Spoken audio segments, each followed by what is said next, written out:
जय हिंद। मैं हूं कर्नल दानवीर और आज हम बात करने वाले हैं जनरल मुकुंद नरावने के उस स्टेटमेंट का जो उन्होंने विवेकानंद फाउंडेशन को एक वेबिनार के दौरान दिया। उन्होंने कहा कि बीजिंग की ये स्ट्रैटेजी हिंदुस्तान के ऊपर नहीं चलेगी जो बीजिंग साउथ चाइना सी के अंदर स्ट्रैटेजी खेलता आया है। तो इसके ऊपर बात करेंगे, लेकिन बात शुरू करें मैं आपको ये बताऊं कि मैं इस समय अपने बेस पर नहीं हूं, दैट इज मैं दिल्ली में नहीं हूं, मैं पुणे आया हुआ हूं और मेरा एक शौक है एडवेंचर का, वो है पैराग्लाइडिंग।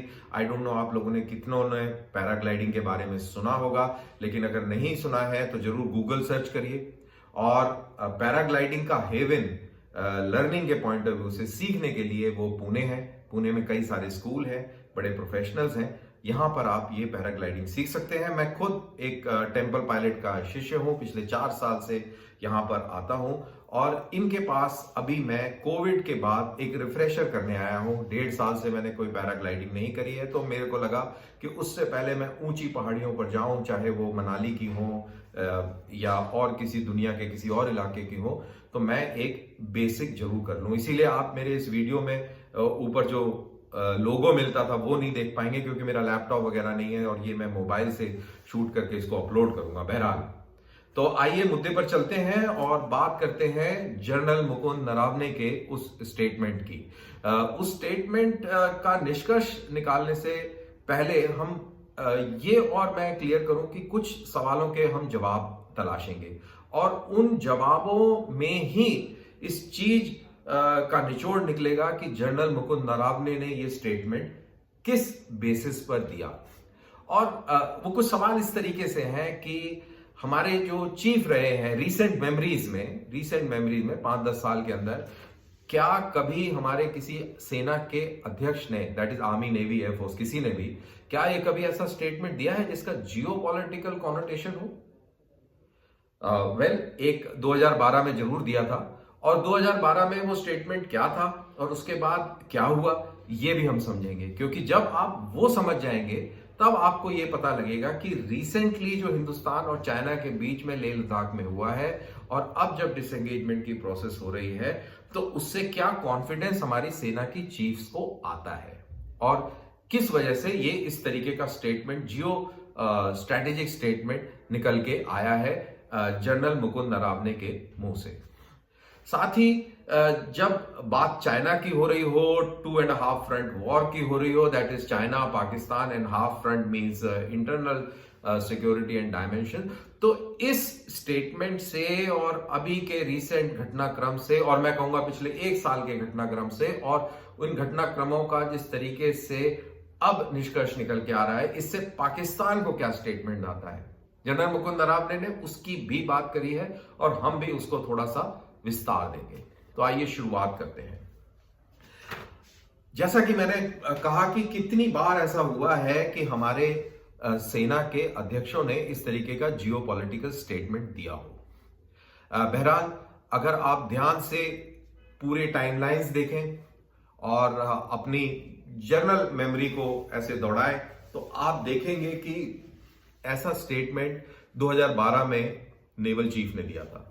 नेवल चीफ ने ये साउथ चाइना सी में इंडियन फ्लीट के जाने की बात करी थी, वियतनाम की हेल्प करने की बात करी थी, और वो चाइनीज को पसंद नहीं आया था।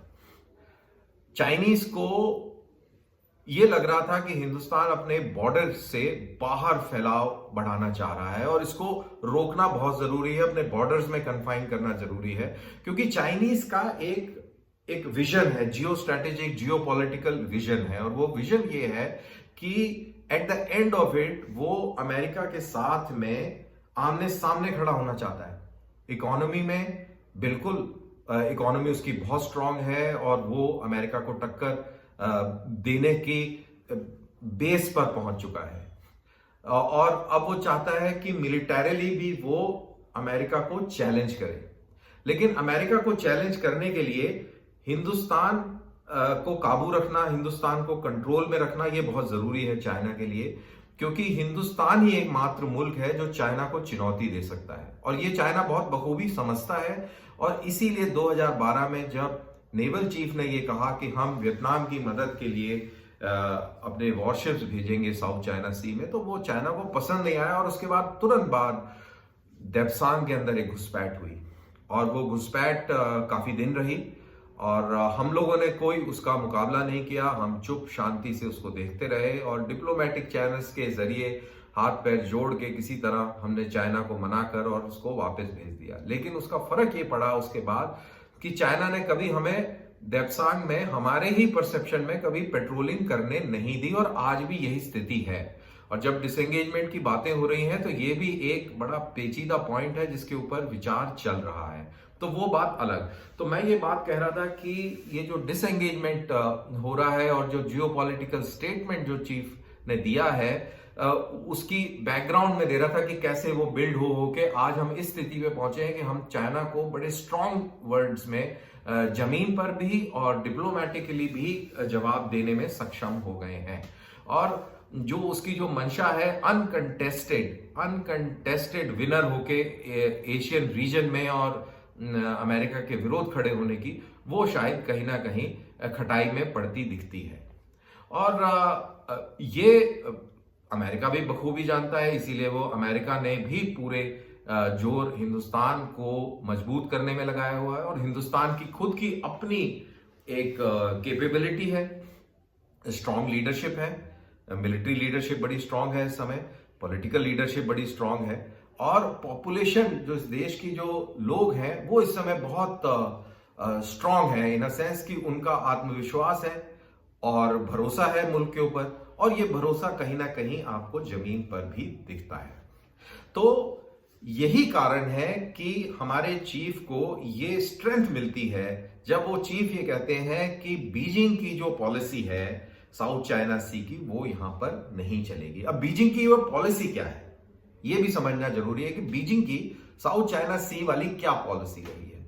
तो बीजिंग की जो पॉलिसी साउथ चाइना में रही है वो हिंदुस्तान के एलएसी के ऊपर भी रही है। बीजिंग क्या करता था, बीजिंग के फौजी बहुत छोटे छोटे इलाकों पर थोड़ा थोड़ा क्रीप कर क्रॉल कर छोटी छोटी जगहों पर कब्जा कर लेते थे और इतना छोटा होता था कि उसके उनको कंटेस्ट करने के लिए एक नेशनल लेवल की एफर्ट की जरूरत किसी को महसूस नहीं हुई कि यार बहुत छोटा सा है, कोई एक आधा किलोमीटर का इलाका है, आधे किलोमीटर का इलाका है, या कोई छोटा सा बम्प है, कोई एरिया बुश टाइप ऐसे कोई छोटी सी कोई वो है, तो उस पर अब ध्यान नहीं देते थे। इतना बड़ा मुल्क है, इकोनॉमिक्स है और बहुत सारे डायमेंशन है, तो छोड़ो यार आगे चलो।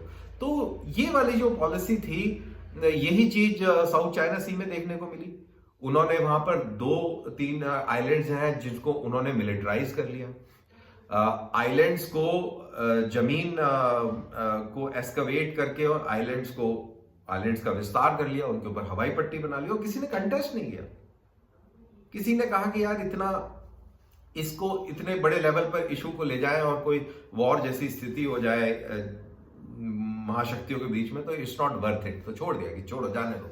लेकिन इससे चाइना को बहुत प्रोत्साहन मिला और हिंदुस्तान के साथ तो ये गेम कई सालों से चले जा रहा था। देप्सांग का मैंने आपको एक उदाहरण दिया, आया रहा और वापस चला गया, लेकिन उसके बाद उसने हमको हमारे ही इलाके में पेट्रोलिंग करने से रोकता रहा है और अभी भी रोक रहा है। लेकिन अब सिचुएशन स्थितियां बदली हो गई। उसने फिंगर 8 से फिंगर 4 में अतिक्रमण किया, आके जम गया, बड़ा भारी इंफ्रास्ट्रक्चर बना लिया, डिफेंडेड पोस्ट बना ली। इस मंशा से तो नहीं बनाई थी कि वापस जाना पड़ेगा, वो तो इसी मंशा से आया था कि अब हम यहाँ परमानेंट बैठेंगे, ये हमारा परसेप्शन एरिया है, ये हम मानते हैं कि हमारा है, तो अब हम यहाँ बैठेंगे, आपको पसंद है ना पसंद है उससे हमें कोई मतलब नहीं है, और अगर बहुत आप अप्रसन्न है तो हिम्मत है तो उखाड़ के दिखाओ। तो इस स्ट्रैटेजी से वो आए थे श्रीमान, लेकिन वो स्ट्रैटेजी फेल हो गई। हमने साउथ बैंक में जो कैलाश रेंजेस है मुखपरी से लेके रिचेंगला कॉम्प्लेक्स के ऊपर रातों रात कब्जा कर लिया। चाइनीज बैकफुट पर आ गए, चाइनीज को मजबूरी बन गई कि वो इंडिया के साथ में नेगोशिएटिंग टेबल पर बैठे। हिंदुस्तान बिल्कुल टस से मस नहीं हुआ, हिंदुस्तान ने उसको मजबूर कर दिया कि तुम वापस जाओ। आज वो वापस चला गया है। चीफ कहते हैं कि हमें कोई कॉन्फिडेंस नहीं है चाइनीज में, एक ट्रस्ट डेफिसिट है और हम उनकी बात मानेंगे, लेकिन हम उसको ग्राउंड पर वेरीफाई करेंगे। तो वेरीफाई करने के लिए सैटेलाइट्स हैं, यूएवीज हैं, long range powerful telescopic binoculars हैं वगैरह वगैरह, तो वो उस चीज की वेरिफिकेशन ऑन ग्राउंड पे हो रही है। तो ये जो कार्रवाई हुई है लाइन ऑफ एक्चुअल कंट्रोल के ऊपर कि हमने चाइना जैसे मुल्क को जो आज तक किसी भी मुल्क जिसके साथ उसका बॉर्डर डिस्प्यूट है, एक बार जब वो घुस आता है तो वो वापस नहीं आता। ये पहली बार हुआ है कि वो घुसा है, इंफ्रास्ट्रक्चर बनाया है उसने और वापस चला गया है। आपको याद होगा वियतनाम में भी घुसा था, जब वियतनाम के साथ में लड़ाई हुई थी, इंफ्रास्ट्रक्चर नहीं बना पाया था, वापस गया था। वैसे तो हिंदुस्तान के साथ भी 62 में लड़ाई हुई थी, तेजपुर के नजदीक तक आ गया था, इंफ्रास्ट्रक्चर नहीं बनाया था, वापस चला गया था। इंफ्रास्ट्रक्चर बोले तो रोड्स, कम्युनिकेशन, रहने की जगह और आपकी एफडीएल, फॉरवर्ड डिफेंडेड लोकेलिटीज, आपने जो रक्षा के लिए जो जरूरी चीजें होती हैं वो सब मुहैया कराना अपने ट्रूप्स को, वो सब उसने ना अरुणाचल में किया था, ना उसने वियतनाम में किया था। वियतनाम में तो हार के वो वापस गया था और इंडिया चाइना के जो वॉर हुआ था 62 को, उसमें जीता जरूर था लेकिन वो वापस चला गया था। लेकिन ये पहली बार हुआ है कि वो किसी मुल्क के अंदर घुसा है, उसने मिलिट्री इंफ्रास्ट्रक्चर बनाया है। आपको ध्यान रहे कि उसने फिंगर 8 से फिंगर 4 तक रोड भी बनाया है, फॉरवर्ड डिफेंडेड लोकेलिटी भी तब्दील कर दी थी उसने, वहां पर भारी संगड़ और बंकर्स बनाए उसने, वहां पे उसने बिजली की व्यवस्था कर ली, कम्युनिकेशंस की व्यवस्था कर ली, उसने एक वहां पर जेटी भी बनाई थी जिसके अंदर हाई स्पीड अटैक बोट्स आके वहां पर हार्बर कर सके। तो उसने ये पूरा इंफ्रास्ट्रक्चर बनाया था, लेकिन उसकी मजबूरी बन गई और उसको वापस जाना पड़ा। और वो यही मजबूरी है जो आपको एक मजबूती के तौर में हिंदुस्तान के आर्मी के चीफ के वक्तव्य में नजर आती है।